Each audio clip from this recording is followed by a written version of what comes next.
दोस्तों सोचो कभी ऐसा हो जाए तो, ऐसा मतलब कैसे, जैसे आपके पास एक टेबल है जिसमें लेफ्ट मोस्ट कॉलम में यूनिक वैल्यू नहीं है, राइट मोस्ट कॉलम में।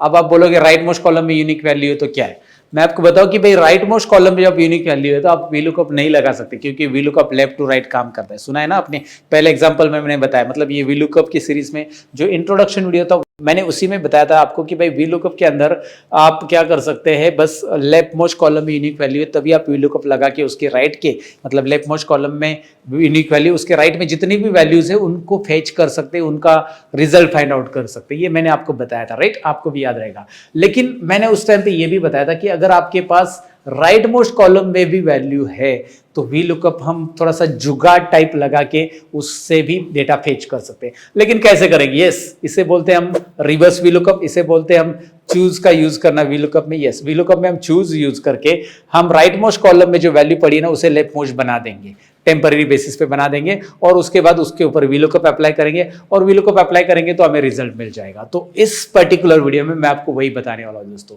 जी हाँ दोस्तों, क्योंकि ये जो एग्जाम्पल है ये बहुत सारे लोगों को प्रॉब्लम आता होगा, क्योंकि एक्स लुकअप में तो ऑप्शन है भाई कि वो लेफ्ट टू राइट भी काम करता है, राइट टू लेफ्ट भी काम करता है, बट वी लुकअप नहीं करता है। तो इसीलिए वी लुकअप के लिए ये फॉर्मूला मैं आपको बताने वाला हूँ। तो इंटरेस्टेड तो वीडियो एंड तक देखिए। मैं चाहता हूँ कि भाई आप इस वीडियो को डिटेल में देख लीजिए, प्रैक्टिस भी कीजिए, डिस्क्रिप्शन में प्रैक्टिस फाइल दी है मैंने।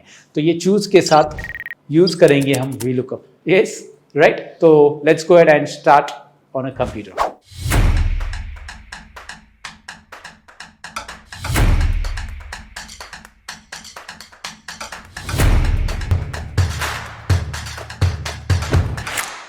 तो हमें रिवर्स लुकअप यूज करना सीखना है, लेकिन रिवर्स लुकअप की ज़रूरत क्या है? अगर आपका डेटा कुछ इस तरह से है तो हमें रिवर्स लुकअप ही लगाना पड़ेगा। अब रिवर्स लुकअप इस डेटा पे क्यों बोल रहा हूँ मैं, क्योंकि यहाँ पे एम्प्लॉय आईडी, जो कि अक्सर हम देखते हैं, हमारे पहले एग्जाम्पल से देखते हैं कि हमारा जो भी यूनिक आईडी रहेगा जिसको हम लुकअप करने वाले, ये लुकअप वैल्यूज़ है हमारी, वो हमेशा टेबल में लेफ्ट मोस्ट होना चाहिए, लेफ्ट साइड में होना चाहिए। ये हमारा कहना था, राइट, पहले लेसन से लेकर आज अब तक।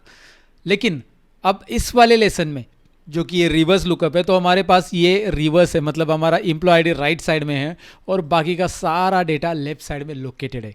सो भाई हमारा चैलेंज ये है कि भाई अगर मैं राइट साइड की वैल्यू को लुकअप करना चाहता हूँ टेबल में तो कैसे करें, क्योंकि वी लुकअप का डेफिनेशन अगर आपने ध्यान से याद किया होगा पहले लेसन से, तो look for the value in the left most column of the table, ये उसका डेफिनेशन में था, राइट, लेफ्ट मोस्ट कॉलम। तो भाई लेफ्ट मोस्ट में तो ये है, लेफ्ट मोस्ट सबसे लेफ्ट कॉलम यही है। मैं इसके अकॉर्डिंग तो नहीं ढूंढना चाहता ना, इसके अकॉर्डिंग तो मुझे बिल्कुल नहीं ढूंढना है। मैं चाहता हूँ मैं यहाँ पे एम्प्लॉय आईडी टाइप करूँ 10002 3 जो भी है, और उसके बाद मुझे उसका नेम है, जेंडर और ये मिले। तो उसके लिए हमें यहाँ पे चूज़ की मदद लेनी पड़ेगी। सो चूज़ क्या करता है वो पहले मैं यहाँ पे राइट साइड में थोड़ा सा दिखाना चाहूँगा। चूज़ क्या करता है, सिंपल है, देखिए मैं यहाँ पे चूज़ बताता हूँ। चूज़ फार्मूला आपने अब तक यूज़ नहीं किया है, सीखा नहीं है, तो डोंट वरी, पहले हम चूज़ को अलग से सीखेंगे और उसके बाद उसको हम वी लुकअप के साथ यूज़ करेंगे, राइट, रिवर्स करने के लिए। चूज़ में हम इंडेक्स नंबर दे सकते हैं। अब इंडेक्स नंबर क्या होता है, मतलब मैं बताता हूँ आपको, पहले ये कॉलम नंबर होते हैं, तो देते समय इन्हें करली ब्रेसेस में देना है एरे के फॉर्म में जनरेट करने के लिए। तो मैं करली ब्रेसेस में दे रहा हूँ 1 2 3 4 5 और 6। मैं 6 क्यों ले रहा हूँ, क्योंकि मेरा जो लेफ्ट साइड में डेटा है एम्प्लॉय आईडी से रिलेटेड, वहाँ पे नेम से लेकर एम्प्लॉय आईडी, ये 6 कॉलम है, name, age, gender, position and then salary and employ ID, ये 6 कॉलम है टोटल, राइट। तो ये 6 कॉलम है, इसलिए मैंने 6 कॉलम ले लिए है। अब मुझे करना क्या, ध्यान से सुनिएगा, मैंने ये 6 कॉलम ले लिए यहाँ पे। 6 कॉलम लेने के बाद मैं चाहता हूँ कि भाई इसमें जो कॉलम है 1 नंबर की पोजीशन पे कौन सा कॉलम रखना है, तो मैं यहाँ पे करली ब्रेसेस क्लोज कर दूंगा। ये देखिए करली ब्रेसेस क्लोज है, उसके बाद कॉमा करूँगा और नीचे देखिए इंडेक्स नंबर मैंने करली ब्रेसेस में दे दिया है। मैंने बोला है कि इंडेक्स 1 to 6 चाहिए, हो गया, और करली ब्रेसेस क्लोज, कॉमा करके वैल्यू 1। वैल्यू 1 में मैं यहाँ पे दूंगा कि भाई मेरा ये कॉलम पिक हो जाए। वैल्यू 1 में मेरे पास F1 to F18 है, वो पिक हो जाए, ओके। उसके बाद कॉमा वैल्यू 2 में मेरे पास यहाँ से स्टार्ट करेंगे, अभी वैल्यू 2 में नेम कॉलम, फिर कॉमा करूँगा मैं, ये देखिए ऊपर दिखाई देगा यहाँ पे फॉर्मूला बार में, देखिए A1 to A18। वैल्यू 3 में हम इसको लेंगे, जैसे मैं सिलेक्ट कर लूँगा कॉमा कर दूंगा, B1 से लेकर B18, C1 से लेकर C18, D1 से लेकर D18 में कॉमा दे रहा हूँ, और E1 से लेकर E18 मैं सारे जो कॉलम्स है ऊपर सिलेक्ट कर चुका हूँ। 1 नंबर की पोजीशन, 1 नंबर इंडेक्स में F1 to F18, 2 number index में A1 to A18, 3 number index में B1, 4 नंबर में C1, ऐसे मैंने इसे अरेंज कर दिया है। अब ये चूज़ होता है डेटा को रीअरेंज करने के लिए, तो ये डेटा को रीस्ट्रक्चर कर रहा है, रीअरेंज कर रहा है, आपके अकॉर्डिंग रीस्ट्रक्चर हो गया। मतलब आप चाहते थे कि भाई हमारा एम्प्लॉय आईडी लेफ्ट मोस्ट में रहे, क्यों चाहते, क्योंकि VLOOKUP का भाई रूल है कि हमारे लेफ्ट मोस्ट में एम्प्लॉय आईडी अगर है तो हम इस टेबल में से लुक कर सकते हैं, कौन लुकअप वैल्यू ये पकड़ के इसको लुकअप हो सकता है, अभी हो सकता है ना। चूज आपको पूरा का पूरा एंटायर टेबल आपके अकॉर्डिंग रिस्ट्रक्चर करने के लिए अलाउ करता है, जो कि मैंने किया है, आपके सामने किया है। मैंने चूज में 1 to 6 कॉलम्स लिखे, अगर मैं 5 कॉलम दूँ तो ये लास्ट कॉलम सिलेक्ट करने की जरूरत है, मतलब मेरे 6 कॉलम है इसलिए मैंने पूरे कॉलम ले लिए। सो 1 2 3 4 5 6, लेकिन एक नंबर पे मैंने पहला कॉलम F सिलेक्ट किया है, फिर 2 नंबर पे मैंने A1 ले लिया, A कॉलम लिया, B column, C column, D column, E column. तो मेरे 6 कॉलम का ऑर्डर मैंने चेंज कर लिया, जहाँ पे वो नए ऑर्डर के साथ यहाँ पे आएगा। और ये एरे है, मतलब मैं अगर ये एक फॉर्मूला डिलीट करूँगा, यहाँ से हटा दूँ, एंटर करूँ, नाउ यू कैन सी पूरा गायब हो गया। और यहाँ पे एक बात याद रखना, ये एरे है, तो अगर यहाँ पे आप कुछ लिखते हो और यहाँ पे एरे फॉर्मूला देते हो यहाँ पे इस रेंज में, तो वो एरर स्पिल करेगा। इस पर्टिकुलर रेंज में ये जो डॉटेड लाइन दिख रहा है इसमें कुछ भी लिखा हुआ नहीं रहना चाहिए, इसलिए मैंने इसे अलग सा ले लिया। मैं नंबर डिलीट करता हूँ, ये देखिए फॉर्मूला वर्क कर रहा है, राइट। ये एरे अगर ये 2016 आप यूज़ करें, उसके ओल्डर वर्जन यूज़ करें और ऐसा रिजल्ट नहीं आ रहा है, सो डोंट वरी, आप यहाँ पे चूज़ कर लो, आपको रिजल्ट शायद ऐसा नहीं आए, एक ही कॉलम आए या फिर ना आए, तो आप कंट्रोल एंटर करके देख सकते हैं इसे, सॉरी कंट्रोल एंटर नहीं करना है, यहाँ पे आप F9 करके देख सकते हैं, तब रिजल्ट आएगा F9। एरे को डायरेक्टली F9 से भी रिजल्ट मिल जाएगा, यहाँ पे ऐसा रिजल्ट आपको दिखाई देगा। पुराने वर्जन वालों याद रखो, मैं सारी चीज़ें बता रहा था कि यार पुराने वर्जन में आप काम करो, बोले कि सर आपने बताया हमारी इसमें हो नहीं रहा है, तो F9 करके देख सकते हो जाएगा। एंटर करने के बाद माइट बी लाइक आपको ऐसा एरे में शो नहीं होगा, ये लेटेस्ट वर्जन में होता है 2019 21 टू 2021 वगैरह। सो कॉपी है, रिकमेंडेशन ये है कि भाई नया वर्जन ले लो कैसे भी करके जुगाड़ करके, राइट, कॉपी कर लो इस फार्मूला को। अभी यहाँ पे नहीं रखूँगा मैं इस फार्मूला को, क्यों, क्योंकि मुझे VLOOKUP करना है, तो मैं इज इक्वल टू VLOOKUP यहाँ पे दूंगा।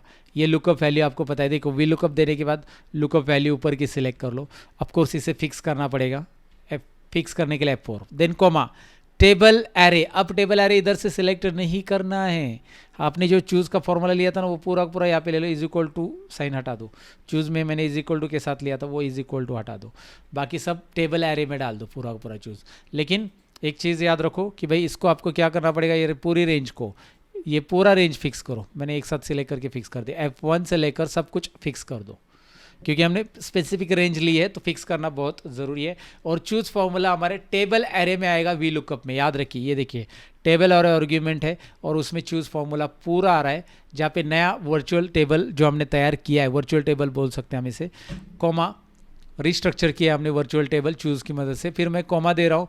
कॉलम इंडेक्स नंबर में तो आपको पता है रो का फॉर्मूला हम यूज़ करते हैं अगर आपको डायनेमिक कॉलम नंबर चेंज चाहिए, और रो इसमें ये रो नंबर 2 ही है क्योंकि नेम में हम टाइप करें फॉर्मूला, तो रो ही रख देंगे इसको। और इसका लॉजिक मैंने पहले ही पढ़ा है, रो क्यों लेना है और कैसे लेना है। और comma 0 exact match, I would like to close the bracket and press the enter key on keyboard. Roshan Zameer का रिजल्ट आ गया है, मैं यहाँ पे डबल क्लिक करता हूँ, सबका रिजल्ट आ गया है। अच्छा जी, मैं एक काम करता हूँ, मैं चेंज करता हूँ, रिजल्ट देखिए, शिवानंद सहानी, क्या बात है। 1010 पे कौन है, 1010 पे है अधीर संबल, अधीर संबल। एग्जाम्पल के लिए मैं बताऊँ, इनको आपको कैपिटल करना है, सिलेक्ट कर लो, अपर केस कर लो, वाओ हो गया, लोअर केस करो, प्रॉपर केस करो। अच्छा चलो एक एग्जांपल के लिए बता देता हूँ, इसमें तो एक वर्कबुक PDF एक ऐसा ऑप्शन है कि भाई आपके पास यहाँ पे बहुत सारी शीट्स है और इनको आपको PDF में कन्वर्ट करना है, अलग अलग शीट में कन्वर्ट होना चाहिए, तो वर्कबुक टू PDF कर लो। जैसे एग्जांपल के लिए मैं एक दिखाई देता हूँ आपको, चलो ठीक है, I just give me 1 seconds to show you. मैं एक प्रोजेक्ट पे काम कर रहा हूँ सपोज, तो उसमें मेरे पास प्रोजेक्ट में बहुत सारी शीट्स पड़ी है। And now one more problem, जब आप इसे PDF करते हो, कंट्रोल P करते हो, तो ये पेमेंट तक ही डेटा आता है एक PDF में। पेमेंट के आगे का गया किधर कॉलम, सेल्स है, क्वांटिटी है, प्रॉफिट है, क्योंकि यहाँ पे बॉर्डर लाइन सेट हो चुका है, दिखाई दे रहा है ना डॉटेड लाइन। तो मैंने प्रीवियसली बताया है कुछ वीडियोस में कि अगर ये डॉटेड लाइन यहाँ तक आ रहा है और ये आपका PDF में नहीं आ रहा है ये तीनों, तो उसको लाने के लिए आपको यहाँ पे स्केलिंग में जाकर फिट ऑल कॉलम्स करना पड़ेगा और हर एक शीट को करना पड़ेगा फिट ऑल कॉलम्स। तो ये हर एक शीट में, यहाँ पे बहुत सारी शीट है, इसमें फिट ऑल कॉलम्स करना है और इसका एक एक का इंडिविजुअल पीडीएफ तैयार करना है, क्योंकि अगर आप पीडीएफ बनाने जाते हो तो यहाँ पे एक कंबाइंड पीडीएफ बनता है। यहाँ पे जब आप पीडीएफ बनाओगे और इसमें वर्कबुक सेलेक्ट करोगे तो पूरे वर्कबुक का एक ही पीडीएफ बनेगा। मुझे एक पीडीएफ नहीं चाहिए, मेरे हर एक शीट का अलग पीडीएफ चाहिए। That is my task and even ये पूरे के पूरा फिट होना चाहिए। तो उसके लिए मैं एग्जांपल के लिए दिखा देता हूँ आपको, तुरंत डेमो दिखाता हूँ। गिव मी अ सेकेंड, मैं सारी चीज़ें प्रैक्टिकल बताता हूँ। यहाँ पे पीडीएफ बनी है, मैं आपके सामने इनको डिलीट कर देता हूँ पहले से। ऑल पीडीएफ कुछ नहीं यहाँ पे। नाउ लुक एट हियर, मैं एक्सेल बूस्टर में आ रहा हूँ, वर्क पीडीएफ में आ रहा हूँ। Where it is my desktop, यहाँ पे रहा ऑल पीडीएफ फोल्डर, मैं से ओके कर रहा हूँ। बूम, कुछ ही सेकेंड्स के अंदर प्रोसेस हो चुका है। यहाँ पे इस फोल्डर में आ जाते हैं हम। इस फोल्डर को मैं ओपन करता हूँ साइड में, यहाँ पे देखिए पीडीएफ आ गया। एंड नाउ यहाँ पे एक मैसेज भी आ जाता है, all sheets have been successfully converted. Okay, so अगर मैं डेटा शीट को देखूँ जो मैंने अभी आपको दिखाया था, उसका पीडीएफ देख लेते हैं। ये रहा, look at that. Sales, quantity, profit, पूरे कॉलम्स फिट हो गए हैं सब कुछ। आप डेटा शीट देख लो या कोई और शीट देख लो, सारा का सारा प्रॉपरली कॉलम भी ऑटो फिट होके एक एक इंडिविजुअल पीडीएफ बन रहा है। So thank you very much for watching this lesson. Like कीजिए, कमेंट कीजिए, शेयर कीजिए एंड अपना ख्याल रखिए। Bye bye.